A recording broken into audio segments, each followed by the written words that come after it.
Hello everyone and welcome back to Let's Play La-di-da-di-da. Sunless Skies. So, this is what I suggest. After we stock up, we go try to sail off the edge of the map and see what happens. Yeah. Do you want to do the Imperium first? I suppose we can do that because it'll save it when we de-dock. The electric and neon jewel in the Eagle Khan's crown and the only Empyrean city in the high wilderness, a solitary bastion of brightness in the long night of Eleutheria. I see. It is Visa Checkpoint. A modest checkpoint stands at the end of the lane of lions and unicorns. Visitors to the Imperium must have their papers checked. There is a queue to get past the guards, but it moves efficiently. Have your visa checked by the guards. They are ready to inspect your papers. Ingress. You are welcomed to the one true civilization in Eleutheria. You are free to explore as any citizen. Okay. Go to the Uvo of Returned Skies. The spiritual heart of the Imperium, a sanctuary for its citizens and a monument of its entry into the heavens. Go to the Khan's market. All merchants in the Imperium, whether citizens or not, operate only with the express permission of the Eagle Khan. Go to Shangtu, district of recreation and amusement, where music and games distract from the encroaching dark. Have your visa checked by the guards. Oh, you're only allowed to visit once every fortnight. Frequent visits are regarded with suspicion. Like we're a smuggler or something. That's annoying. Well, there's a chance we can only visit one of these three, so which one? Let's go to the recreation. Which one is that? The last one.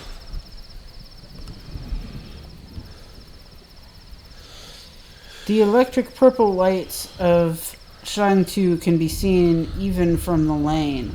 The sound of laughter carries on the wind. Laborers finishing shifts, guards just off their outriders, couriers fresh from the palace, all form a throng streets away from Shangtu, headed in one direction alone. You'll have to pass through the quieter places of the city first, however. Each street is lit by evenly placed electric lights. The light is cold and casts hard shadows. Imperium citizens hurry by in silks and cloth.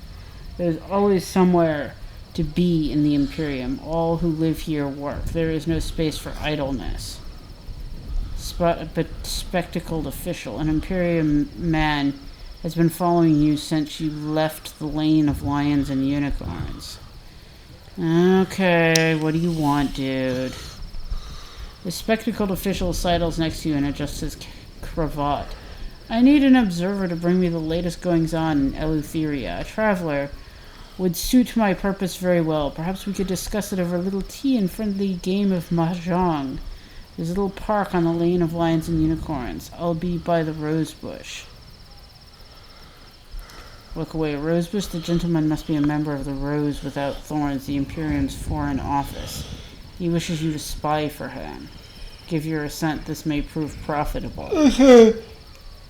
So, spy for the one true civilization on the rest of Eleutheria. Mm-hmm. The rest of Eleutheria is fucking creepy. So far.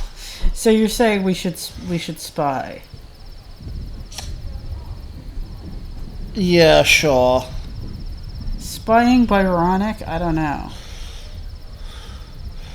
Spying for non-Londoners. Okay, so we should spy. Yeah.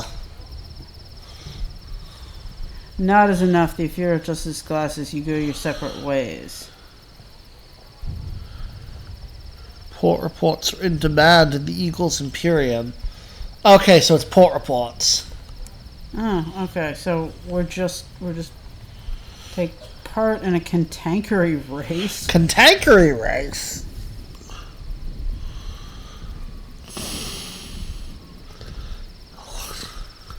London's embassy is eager to have a victory to its name. Unfortunately, the talents required for diplomatic service and for cantankerous replacing rarely overlap. Okay, we need more iron for this apparently. Watch the games. The traditional games of wrestling, archery, and horseback racing. There are no horses in the high wilderness. The Imperium has improvised with aggressive miniature cantankerous. Okay, this is kind of awesome. Okay. Pleasure won from the dark. The Mahjong boards have been updated to reflect the War of Midnight. Polished tiles of white, black, and blue do battle at rapid pace. Wrestling is, as it has always been, a battle of brawn and wits between athletes in prime condition. The vast stadium, the arena of slow thunder, stands tall against the horizon. Within it, the Imperials must daring try their skill at cantankerous racing. Riding.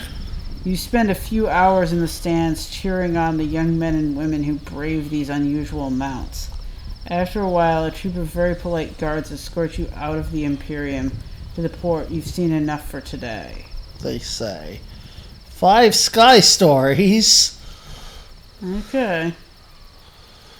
Alright, well. Let's go to the visa checkpoint. Okay, yeah, we can't even do the port reports. That's annoying. Let's double check the unicorn thing. Yeah, maybe we can talk to the dude here. Ah, here he is. The spectacled official. He greets you at his customary table in the park, wearing a warm smile so genuine it must be practiced. Hi, dude. Ah, Captain, will you join me in playing my favorite game? It is clear he is not speaking of Mahjong, but the table is set and ready for a polite round. Play a game of Mahjong with the official. The air is warm, the tea is hot, the moon is burning bright. The unspoken business of spycraft can wait. Exchange plaques from Dowser engines for money. The official will arrange the payment. Donate plaques from Dowser engines. You have fought hard against those who would extinguish the light. The official will appreciate that. Lowers terror instead of payment.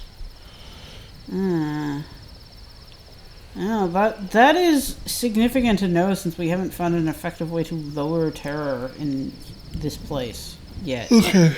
And it's fucking creepy. Let's play Mahjong. Well, there's still more. Scroll down. Oh, there is? Ask about the Khan's current interests, on the off chance you should be traveling in that direction. Smuggle ministry permits into the Imperium. We can't even get one for ourselves, dude. You're not getting anything from us. I do miss London sometimes, says the official. I wonder if you might provide me a souvenir.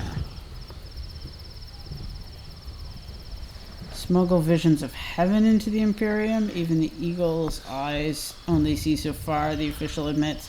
Wonders remain to be conquered. I guess the Mahjong is the port reports. Maybe, let's find out. Quiet moment. The official offers you 2 teas, one more suited to the English palate, the other that of the Imperium. There's value in being comfortable with both sides, he says. I spent some time in London myself many years ago. A fine place, fine people. Alas, family duties called, as did my current political service, serving the rose without thorns. I do still like to keep up with the latest gossip, however. My generous Khan is known to value it as well.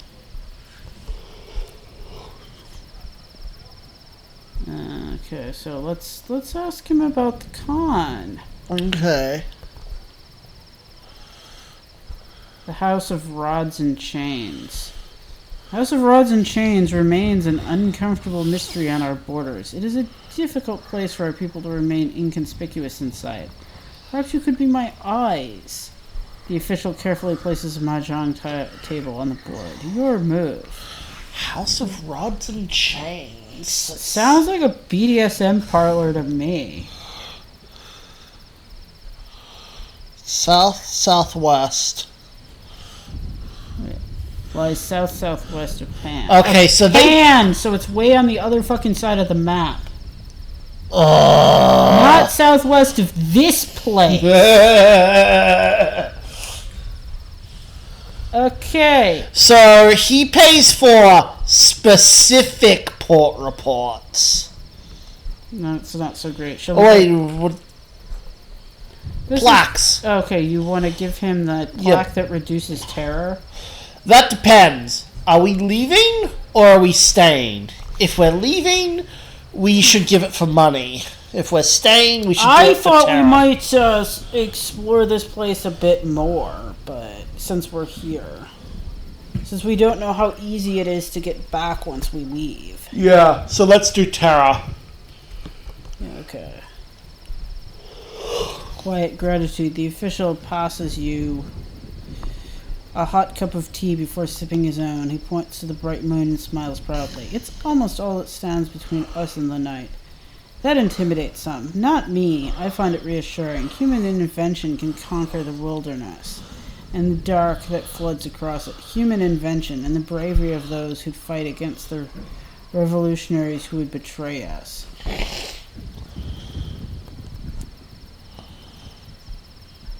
Okay. Alright. So now we go try to sail off the edge of the map. Oh, right. Yeah. I completely forgot about that. I was completely focused on this rod of house and chains. Alright, well, we'll head in that direction later.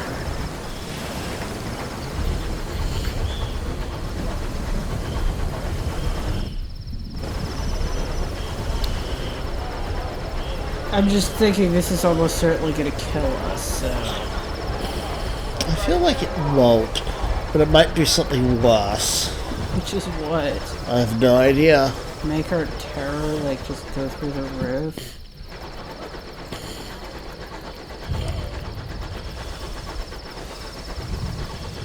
Time to exit the living sky.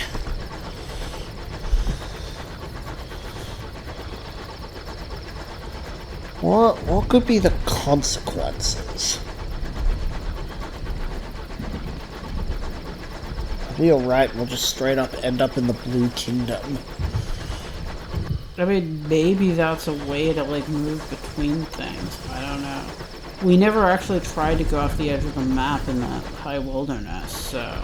There was a place I thought we could maybe do it, but it turned out we couldn't. There were, like, mountains there or some shit. Yeah. Alright, here we go.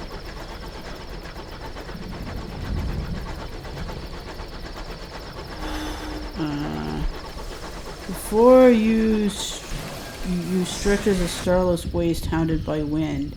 The graveyard of stars. The waste stretches before you. The stars that reign over it died cold eons ago. Now it is a domain empty of life, drowned in darkness, harried by a howling wind.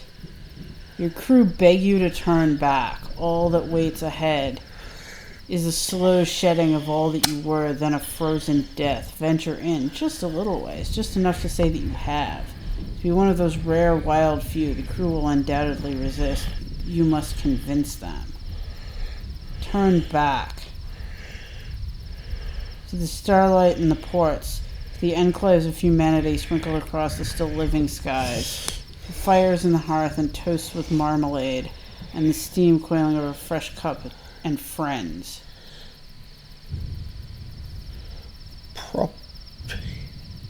What is our likelihood of success? 50-something%. 58. Propitiate the waste waif. You have angered one of the spiteful gods of the sky. Perhaps here, on the edge of the places it has taken for its own, you can win its forgiveness.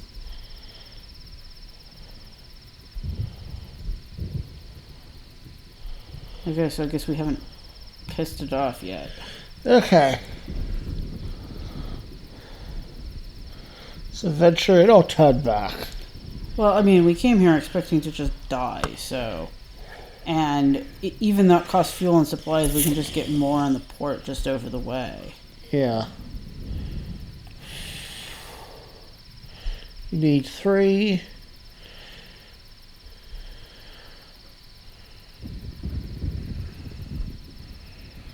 Wait, I need 3. This will cost 3 fuel. Yeah. Okay, then let's not do this, because I'm a little worried that it's just going to consume all of our fuel. No, it's going to consume 3. Yeah, I know, but we barely... Knowing that that's what it costs, I would like to... But we've got 4 fuel. We have 4 that's almost used up. Which means we'll still have a full thing once we use this one up. I don't want to do it. I want to have more fuel. You want to turn back, get more fuel, then go back in? You issue the order. Your engine emits the skirts of steam, lumbers around until the wastes are to the aft. The crew works briskly. Soon you are thundering back into less terrible spaces. In a moment of relief, someone blows the engine's whistle. I don't... Huh? Okay. Also, we should get the officers that have the most hearts. Ah.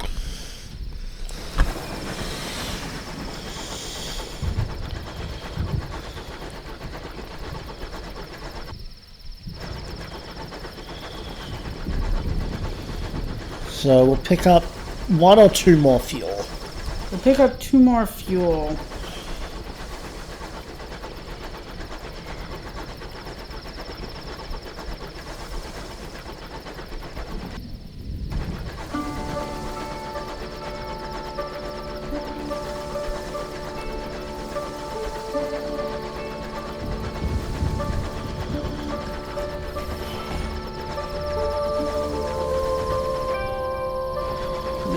Probably what happens is we get devoured by an eldritch entity or some shit. Like what? It said that there's nothing out there. Nothing living out there.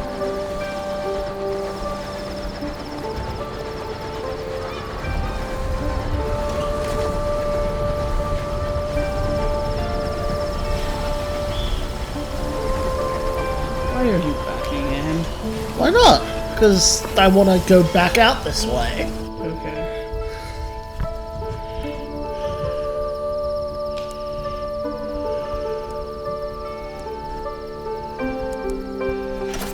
Okay, officers. Yep, okay. Hearts.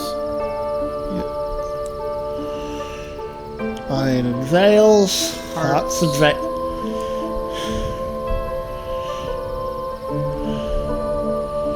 Two hearts. 2 hearts. And then that's all. Okay. Alright. Let's go do this.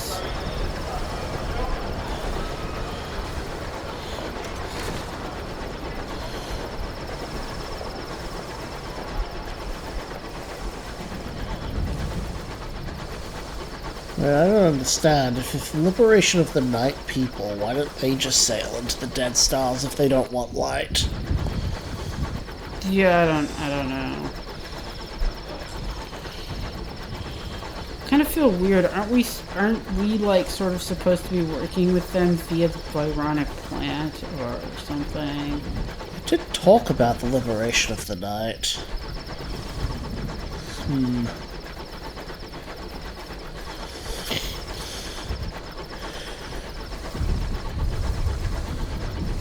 Okay. Here we are back here again.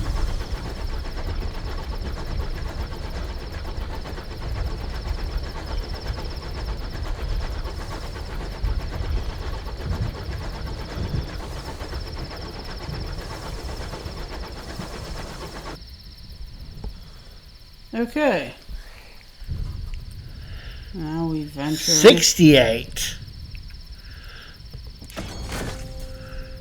Yeah, go back up.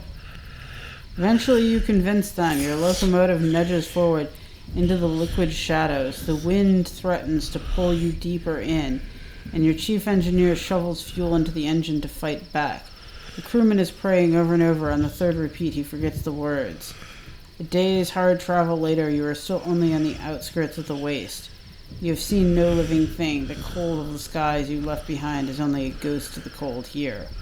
The cold here stills and slays.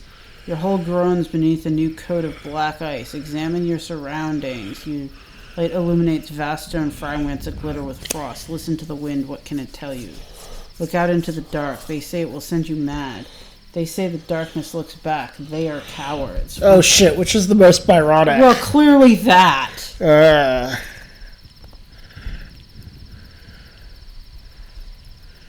are movements in the dark. Like the slow roll of surf, you glance at the reflection of your clock. How quickly an hour has passed. People fear the dark because they fear what might be in it. But there are no demons there. There is only your own reflection, and beyond it, nothing. The clock chimes. Goodness. Have you really been standing here another 4 hours? Time flies. Who are you talking to? Captain the crewman asks. You've been answering questions, giving your name, our names, the titles of all your poems, and the reasons you wrote them. You order him to turn the engine around immediately. He scurries, careful to obey. It's not the date that it was. The waste waif is watching you. Okay, so without realizing it, we apparently gave up our identity and everyone on board? Gave up our identity? Told that in our identity. Yes, okay. And, oh god, and it's watching us now. Oh yeah, turn back. Yeah. It's watching us, but it's not our ire. Yeah. But maybe now that it's watching us, we can earn its ire. Or its boon. What was that? I don't know. That was so weird. That's freaking me out. It does that periodically, like it did that when we picked up the Mushroom King too. Maybe it's telling us time has passed. Maybe. Alright, so we're definitely over time now. But we're about to be. So we just need to get back to port.